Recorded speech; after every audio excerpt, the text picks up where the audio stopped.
All right, more on Spanish-speaking Afro-descendant populations centered on Haiti and the Haitian Empire.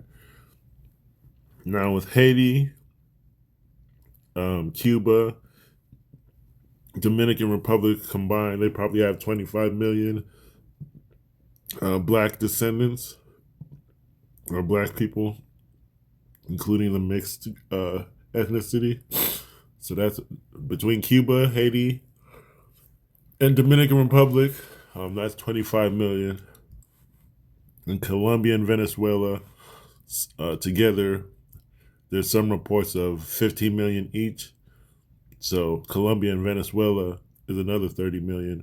So we're at 55 million. And then places like Mexico, Ecuador, Panama, Puerto Rico, Ecuador, Bolivia, maybe. There might be another 5 million out there speaking Spanish. So in total, there might be 60 million black Spanish-speaking people heavily influenced by the liberation of Haiti. It might be as much as 60 million people with Haitians also speaking Spanish between their education system and informal education, trading, and traveling between DR, Dominican Republic. There might be as much as 60 million black Spanish speakers tied to the Haitian military empire in Biafra and Igbo land.